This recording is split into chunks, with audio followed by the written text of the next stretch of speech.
Welcome to the latest edition of Tea Time with Alan and Pete. We're in our respective homes currently, and we're here today to talk about the latest issue of Hi-Fi Plus, which goes on sale on the 1st of December, which is our exciting issue.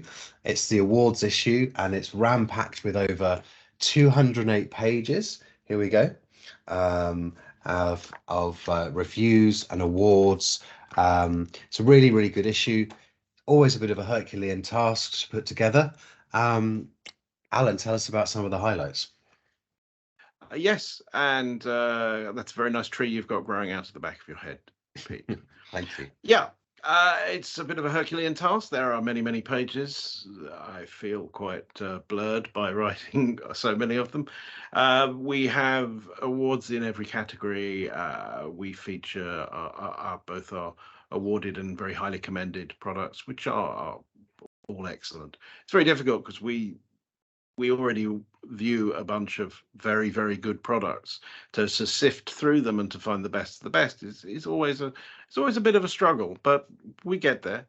And yeah, I mean, over the coming weeks, we will focus on some of our award winners and our highly commended in these features. But I think at the moment we just want to focus on the best of the breed at the moment, and our product of the year this year is the Wilson Audio Chronosonic XVX. We think this is a monumental speaker in every way. It's a true statement. It's a statement of intent at Wilson Audio. It's a statement of intent by Darrell Wilson to say this is a sensational loudspeaker in every way. It's infinitely adjustable to fine tune to the requirements of the listener and the room. Obviously, it's a big speaker, so it's not the kind of speaker you can fine tune to the requirements of a small room, but it's such a grand statement and one of the best speakers we've ever heard. And we feel that there's obviously going to be a trickle down effect in this, and that will affect so many great products that are coming over the next few years. And I think it's such a statement that we really couldn't say anything but just say it was the product of the year. No, absolutely, and I know that when we have the awards discussions, it's always an interesting sort of roundtable meeting where we chat with our reviewers and get their ideas and recommendations as well, of course. And I think it's a very difficult decision to make, of course, because we have is it four categories of loudspeakers within the awards as well? Yeah, and I mean there's so many sparkling products this year, and I know that people. It's easy for reviewers to sit there and say we're living in a golden age, but I actually think we are. There are so many really outstanding products at all sort of price points that absolutely are game changers.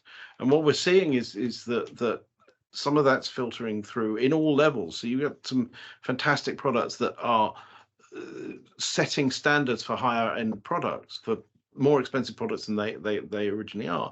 And on the other hand, you have these kind of grand statement products that not only set a standard but begin a development process that filters down throughout.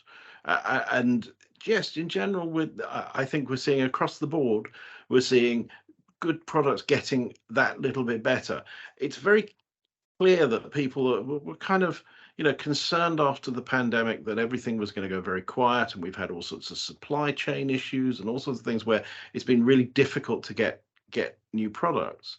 But the products that are slowly coming out are fantastic, and they're setting such a high bar that yeah, it's we're finding it very difficult to filter between the ones that are just great and the ones that are outstanding. I mean, it is a great problem.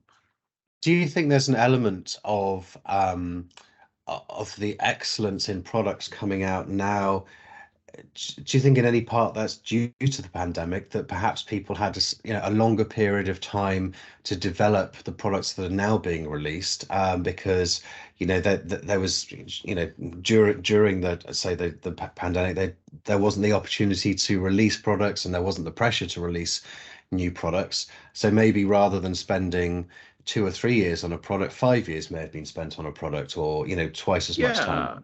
Yeah, yeah, I agree. And also, there were a couple of things that were a lockdown project. And I know that sounds crazy. My lockdown project was to try and learn Italian, and I got as far as ciao. But some designers I've spoken to said, "Yeah, I went away with a laptop and a designer. I went away and designed this product." And I mean, one of the fine examples of that is probably the DCS Apex, which is a redesign of the. I mean, it's a fine tuning, but it's effectively it's a redesign of certain parts of the ring deck that DCS have been making for 30 years.